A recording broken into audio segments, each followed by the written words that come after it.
We're always told that a lean business is a healthy business, right? Trim the fat, they say. It's just conventional wisdom. But what if that instinct to slash budgets is actually making companies weaker? What if it's making them less competitive and, paradoxically, costing them way more in the long run? It turns out the way a lot of companies handle cost cutting is, well, it's fundamentally broken. Okay, so let's get right into this. I mean, on the surface, it makes perfect sense. You cut your expenses, you boost your profits. Less money going out the door has to mean more money stays in the bank, right? But this is where it gets tricky. That laser focus on immediate savings can totally blind a company to the real damage it's doing just a little further down the road. And that brings us to something we can call the cost-cutting paradox. This is the big idea we're going to unpack. It's this weird situation where the very things a company does to save money can kick off a chain reaction of hidden problems that in the end leave the business in a much worse spot. And get this, the data on how well this actually works is pretty shocking. It turns out that only about 11%, just 11% of organizations actually manage to keep those cost cuts going for 3 years. That number is a huge red flag. It's basically telling us that for almost everybody else, the savings just don't stick, or the bad side effects get so big they're impossible to ignore. This right here really gets to the core of that paradox. On one side, you've got the stuff you can see right away. The numbers on the spreadsheet look better this quarter. It feels good. But on the other side, lurking right under the surface are all these hidden costs that just keep piling up. We're talking about opportunities you can't jump on anymore, a drop in quality that sends customers running, and skills that your company has just lost forever. So let's talk about the first and probably the biggest mistake companies make, seeing their people as just another line on an expense report. When things get tough, the first place leaders often look to cut is payroll, but that's an incredibly short-sighted way to look at it.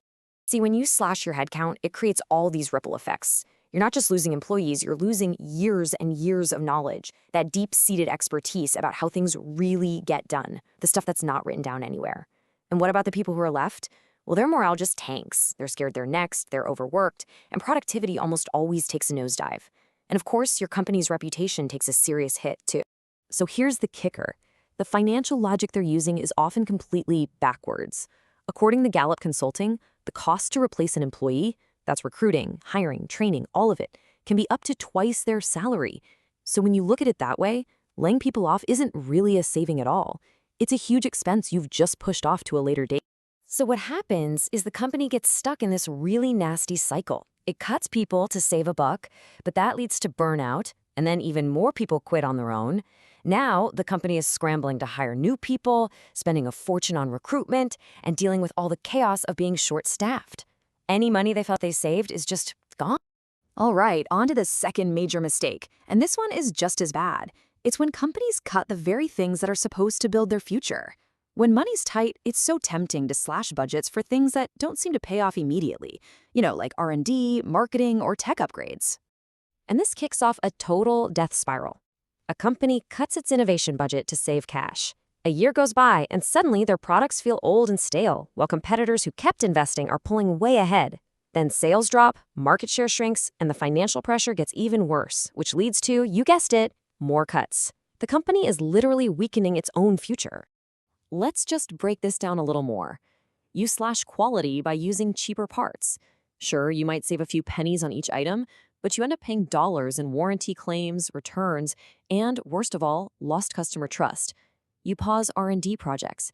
You save on salaries today, but tomorrow you're stagnant. And cutting marketing? It might look like an easy win, but a brand that goes quiet is a brand that gets forgotten. And winning back those customers later, that's going to be way more expensive. And now for mistake number 3. This one often tries to pass itself off as being fair, but it's actually one of the laziest ways to manage a budget. It's called the peanut butter cut. The name peanut butter spread is actually pretty perfect. You can literally picture it, right? A manager takes a big knife of budget cuts and just smears it evenly across every single department. Everyone's got to cut 10%. It sounds fair on the surface. Everyone takes the same hit. Everyone shares the pain. But this whole approach is just fundamentally wrong. For one, it punishes your best teams, the ones that were already running lean and mean, while letting wasteful departments get off easy. It doesn't make any distinction between a critical department that's driving all your growth and some back office function. So what you're really doing is hurting your strengths while completely ignoring your weaknesses. Okay, so if those are the big mistakes, what's a better way to think about this? Well, the alternative is to stop seeing a company as a bunch of separate parts and start seeing it for what it is, a totally interconnected system. This quote from the legendary management guru W. Edwards Deming really nails it. You can't just fix one part by itself and expect everything to be great. Cutting the IT budget might make the IT spreadsheet look good, but it could absolutely cripple the productivity of everyone else in the company. The goal isn't to make each part cheaper, it's to make the whole system work better. It really all comes down to the questions you're asking. The old way of thinking asks, where can we cut? Which just leads to getting rid of people and capabilities. But the new mindset asks, how can we work smarter? How can we be more effective?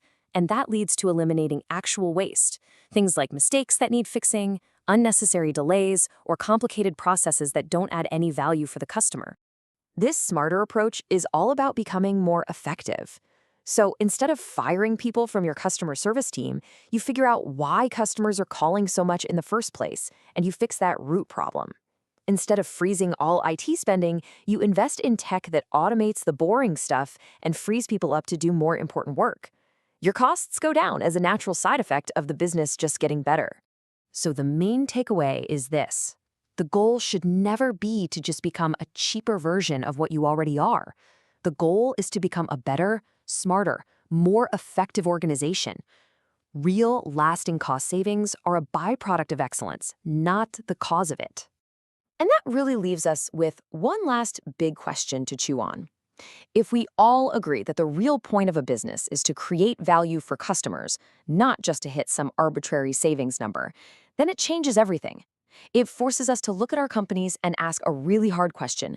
What do we do that truly creates value? And how do we protect that at all costs, especially when times get tough?